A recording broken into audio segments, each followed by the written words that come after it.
everybody. Thank you for being here today. My name is Hillary Kellner. I am the Communications Director for the Utah Department of Public Safety. This evening, we have FBI Director Patel, FBI Deputy Director Dan Bongino, Special Agent in Charge Robert Bowles, Governor Spencer Cox, Lieutenant Governor Deidre Henderson, and Commissioner Anderson, as well as Commissioner Bo Mason, as well as some local partners here present with us today. Governor will kick it off. Thank you.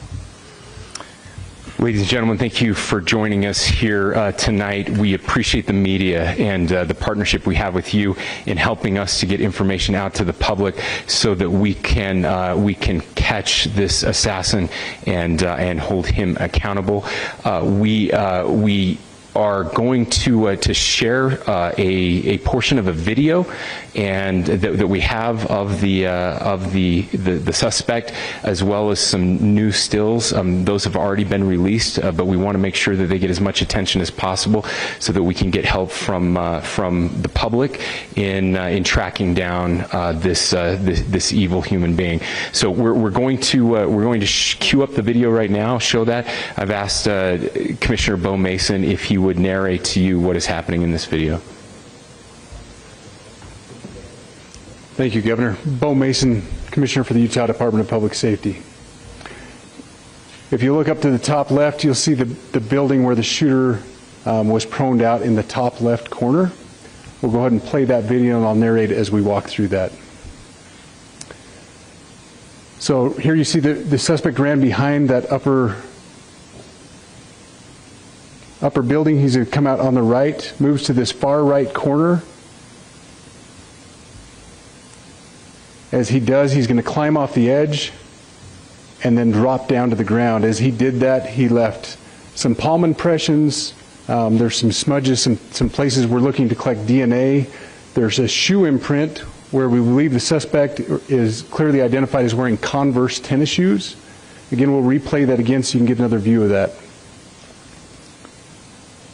It's important to note his black t-shirt, his black pants, and there appears to be some white on the soles of those Converse tennis shoes. Those are all identifiable items that we're looking for.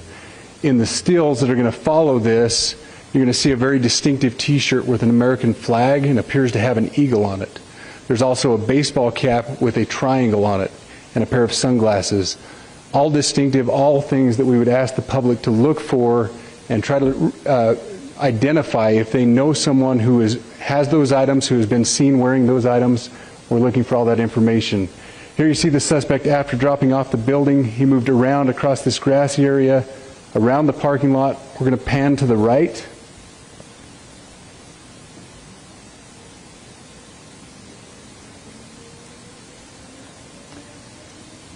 After he crosses the street, this is where he moves over into the wooded area. This is the video evidence that we utilize to track his movements and to locate that firearm in that wooded area following the discovery of this evidence.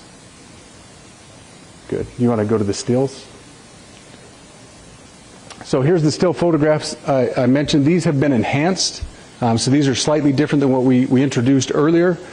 Please pay close attention to the t-shirt. Like I said, very distinctive with that American flag and that eagle. The hat with the triangle and the sunglasses. If you'll go to the next picture, please.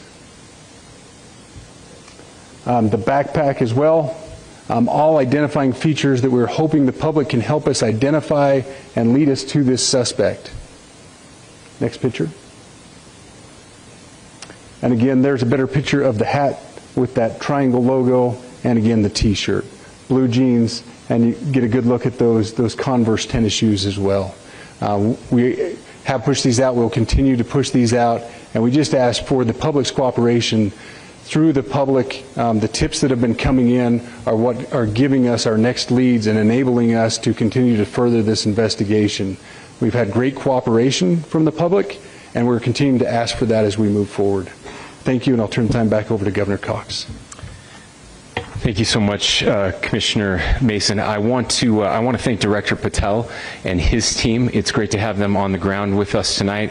We've had several briefings, and he's had an opportunity to walk the crime scene. We appreciate our local law enforcement here. Again, we have Mike Smith, who is the county sheriff here. We have all of our local chiefs of police that are here as well, all working hand in hand with the state and with the FBI as we move forward with this investigation. Now, I'll just give you a little warning. We will not be taking any questions at this time. We're giving you the latest information we have, being as transparent with everything that we have. But I do want to share a couple things that I think are important. We cannot do our job without the public's help right now. The public has answered our call for action. So far, we've received more than 7,000 leads and tips.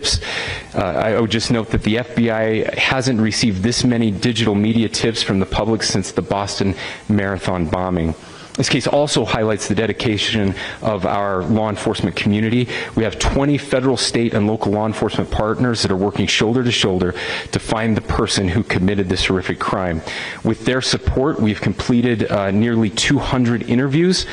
As you're aware, as has already been reported, the FBI is offering a $100,000 reward for information leading to the identification and arrest of the person responsible for the murder of Charlie Kirk. We also continue to implore the public to support this investigation and come forward with any information. We are truly hopeful that this video and new photos will lead to even more tips. We are processing. We have an incredible team, a state and federal team working together to process those tips.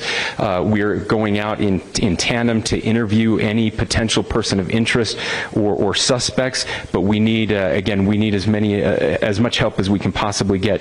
Any videos or photos that you might have, the public, should be submitted to our digital media tip line, which is www.fbi.gov/Utah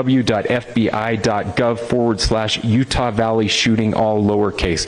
Again, that is fbi.gov/Utah Valley shooting, all lowercase. You can also provide general tips about the shooting by calling 1-800-CALL-FBI. That's 1-800-CALL-FBI, or at tips.fbi.gov. This is, I would just say, this is not just a local matter here in Utah. We have people all over the country that are helping to bring this perpetrator to justice for Charlie Kirk and his family. I will just add as well that, as was mentioned, there is a lot of forensic evidence that is being processed right now at both the state lab and the and federal labs and federal lab on the East Coast. So we are working in tandem together. I would also just add a word of note for those people who are spending so much time on social media. I think Charlie said it best, that when things get bad, we should put our phones down and spend a little time with our families. There is a tremendous amount of disinformation. We are tracking our team, the state team, and I'm sure the federal team as well. What we're seeing is our adversaries want violence. China, we have bots from Russia, China, all over the world that are trying to instill disinformation and encourage violence. I would encourage you to ignore those, to turn off those streams, and to spend a little more time with our families. We desperately need some healing. We'll have more to say about that in the days and weeks to come. More than anything, we are going to catch this person. Last thing I will just say is we've been working with our attorneys, getting everything that we need, affidavits ready, so that we can pursue the death penalty in this case, and that will happen here in the state of Utah. Again, to the public, to those who are grieving, thank you for your prayers. I know we are feeling those prayers. I know the Kirk family is feeling those prayers as well. We pray that God will bless our nation at this very dark time. We can start healing by finding this perpetrator and holding him accountable, and we need your help to do that. Thank you.